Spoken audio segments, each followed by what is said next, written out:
देश भर में जब भी हिंदू त्योहारों पर मजहबी आक्रमण होते हैं तो पहला प्रतिकार बजरंग दल की ओर से होता है। भले ही इसके लिए उन्हें तरह तरह के आक्षेपों का सामना करना पड़े और सेकुलर न्यायतंत्र द्वारा उत्पीड़न झेलना पड़े। जो लोग 20 से 25 साल से कम आयु के हैं उन्हें संभवतः पता भी नहीं होगा कि हिंदुत्व के जागरण में बजरंग दल की क्या भूमिका रही है। 8 अक्टूबर वर्ष 1984 को बजरंग दल की अयोध्या में स्थापना हुई। ये वो समय था जब भारत के अधिकांश राज्यों में हिंदू विरोधी सरकारें हुआ करती थीं। मुस्लिम तुष्टीकरण ही उनका एकमात्र एजेंडा होता था। लगता था मानो हिंदू दूसरी वरीयता के नागरिक हैं। सरकार और पुलिस से न्याय की उम्मीद करना सपने की तरह था। ऐसे अंधकार भरे समय में बजरंग दल आशा की किरण की तरह सामने आया। इनका ध्येय वाक्य था सेवा, सुरक्षा और संस्कार। और काम करने की शैली बिल्कुल हनुमान जी की सेना वाली। ये धर्म के रक्षक थे जिन्होंने राम मंदिर के लिए मुलायम सिंह यादव की पुलिस की गोलियां अपनी छाती पर खाईं। छोटे छोटे शहरों में मजहबी माफियाओं का आतंक हुआ करता था। बात बात पर तलवारें और चाकू लहराए जाते थे। पुलिस का कहीं अता पता नहीं होता था। तब हिंदुओं के मकानों, दुकानों, संपत्ति और स्त्रियों की रक्षा के लिए बजरंग दल आगे आया। जब मजहब विशेष द्वारा हिंदू लड़कियों को बहलाने, फुसलाने और उनके शारीरिक शोषण का अभियान शुरू हुआ तो यही बजरंग दल दीवार बनकर खड़ा हो गया। बजरंग दल के कार्यकर्ता सामाजिक मुद्दों को लेकर जागरूक होते थे। आवश्यकता पड़ने पर लाठी उठाना और चलाना भी जानते थे। बजरंग दल की शाखाएं देखते ही देखते पूरे देश में फैल गईं। उत्तर प्रदेश के छोटे बड़े शहरों में महिलाओं की एक पूरी पीढ़ी मिल जाएगी जिन्होंने बजरंग दल के भरोसे ही स्कूल से लेकर बीए, एमए तक की पढ़ाई पूरी कर ली। माता पिता निश्चिंत होते थे कि बेटी शाम को सुरक्षित घर लौट आएगी। ये वो समय था जब बजरंग दल दहेज के बिना शादी के लिए अभियान चलाता था। इसके संगठन में समाज के सभी वर्गों के लोग होते थे। ना ऊंच नीच की भावना, ना अमीर गरीब का भेद। बजरंग दल की सेवाओं का असर यह हुआ कि वो सेकुलर गिरोहों की दृष्टि में चढ़ गया। इसके बाद आरंभ हुआ बजरंग दल को कलंकित करने का खेल, केवल भारत ही नहीं पूरे विश्व में।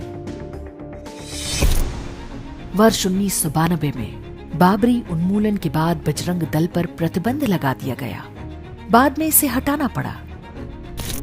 वर्ष 1998 में ईसाई नियंत्रण वाली अंतर्राष्ट्रीय संस्था ह्यूमन राइट्स वॉच ने बजरंग दल पर चर्च हमले का आरोप लगाया, लेकिन उसके पास कोई सबूत नहीं था। फिर 2002 के गुजरात दंगों में बजरंग दल को लपेटने की पूरी कोशिश की गई। वर्ष 2005 में एनडीटीवी चैनल ने दावा किया कि महाराष्ट्र के नांदेड़ में बजरंग दल के कार्यकर्ता बम बना रहे थे ताकि देश भर की मस्जिदों में विस्फोट करा सके। जांच में ये पूरी कहानी फेक न्यूज सिद्ध हुई। वैलेंटाइन डे के बहाने बजरंग दल को बदनाम करने की कहानियां खूब बढ़ा चढ़ाकर मीडिया पर दिखाई जाने लगी।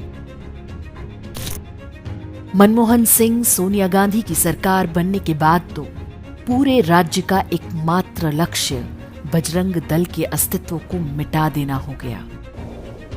आतंकवाद से लेकर प्रेमी जोड़ों की पिटाई तक के आरोप लगाए गए। बजरंग दल ने भारत में ईसाई मिशनरियों के धर्मांतरण अभियान को चुनौती देने का प्रयास किया था।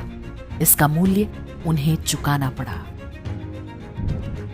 पहले मीडिया ने उसे खलनायक बनाया, फिर उसके नेताओं पर झूठे पुलिस केस और मुकदमे थोपे जाने लगे। सरकारी तंत्र और न्याय व्यवस्था की घृणा का परिणाम ये हुआ कि बड़ी संख्या में बजरंग दल के कार्यकर्ताओं को अपना बलिदान देना पड़ा। राष्ट्र और समाज के लिए बलिदान का ये क्रम आज भी जारी है।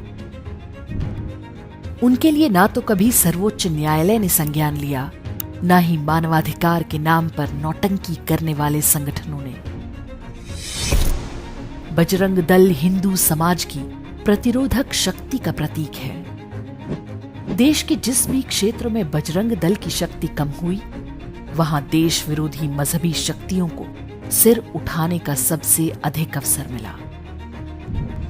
सच ये है कि सुरक्षा सरकार और पुलिस का काम है, लेकिन जहां एक पूरे सामाजिक वर्ग को काफिरों को घेरने, दौड़ाने और मारने का प्रशिक्षण बचपन से दिया जा रहा हो, वहां पर पुलिस थाने के भरोसे बैठने पर वही होता है जो हम आए दिन बंगाल, केरल जैसे राज्यों में देखते हैं। एक समाज के रूप में हमें बजरंग दल और उसकी सेवाओं को सदैव स्मरण रखना चाहिए। ये नहीं भूलना चाहिए कि कैसे कुछ राष्ट्रभक्त युवाओं ने कांग्रेस और समाजवादी अंधकार युग में हिंदू स्वाभिमान की रक्षा की। बजरंग दल के कार्यकर्ता हमारे धर्म योद्धा हैं। उनका साथ दीजिए, उन शक्तियों का विरोध कीजिए जो उन्हें मिटाने में पूरी शक्ति के साथ जुटी हैं।